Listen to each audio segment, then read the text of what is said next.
ខ្លាចឈ្មោះកាពីទឹកដីនៅកម្ពុជានៅលើដៃយើងមានកំភ្លើងនៅក្នុងព្រៃវឹកហាត់លុតដំសឹងតែរាល់ថ្ងៃរៀនអត់ធន់ជាមួយជីវិតដែលនៅលើដីជាអ្នកមកទៅចិត្តទាំងកាយអ្នកមកដៃទៅឆ្ងាយជាង1លានម៉ាយជាង1000ថ្ងៃទាំងទុកសប្បាយរត់ឆាត់ទាំងថ្ងៃមិនខ្លាចកម្ដៅមិនស្ដាយបើខ្ញុំត្រូវចេញមិនបានត្រឡប់មកវិញខ្ញុំបានតស៊ូនឹងឧបសគ្គមិនព្រមចង់ចាញ់ថ្ងៃមួយបើមានភូមិខ្ញុំជួបទុកព្រួយត្រូវការជំនួយពួកយើងគៀកស្មាររួមដៃគ្នាតែការពៀមានភាសាជាជាបាវពួកយើងរឹងមាំមានកម្លាំងខ្លាំងក្លាសាមគ្គីជាអាវុធដែលគ្មានពីរយុទ្ធសាស្ត្រច្បាស់ក្បួនទូនាទីយើងហោះហើរទៅឆ្ងាយទៅគោលដៅរាប់លានម៉ាយពួកយើងតស៊ូយើងដាច់បដូរយើងមិនភ័យពួកយើងក្លាហានលុះយើងបានទទួលជ័យ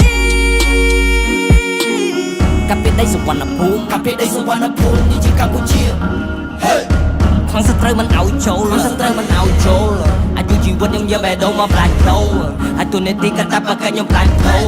បំរើជាតិឈ្មោះខ្មែរមុខនគរបើបងនៅឆ្ងាយលើអាកាសរាប់គីឡូតែបងត្រូវការប្រយោជន៍ដើម្បីខ្លាំងដូរជាតិហៀបជូនម្ដាយ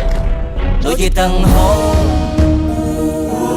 ខាងសត្រូវមិនឲ្យចូលឲ្យតែខាងសត្រូវមិនឲ្យចូល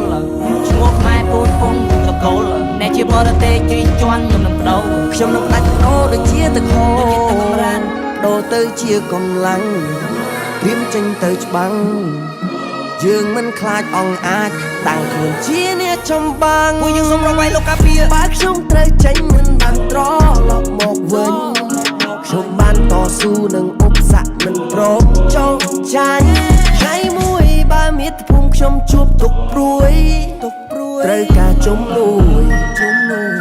ហ៊ានបារាយើងឯគ្នាតែការពៀមានភាសាជាជាបាវពួកយើងរឹងមាំមានកម្លាំងខ្លាំងក្លា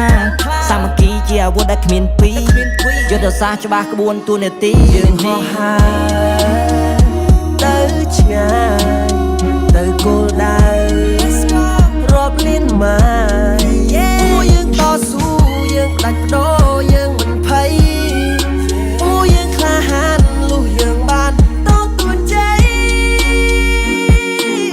កាពីដីសុវណ្ណភូមិកាពីដីសុវណ្ណភូមិនេះជាកម្ពុជាខាងសត្រូវមិនឲ្យចូលសត្រូវមិនឲ្យចូលអាយុជីវិតខ្ញុំយកបេះដូងមកផ្លាច់ដូរហើយទូនេតិកតាបកខ្ញុំផ្លាច់ដូរបំរើជាតិឈ្មោះខ្មែរមុខនគរបើបងនៅឆ្ងាយលើអាកាសរាប់គីឡូ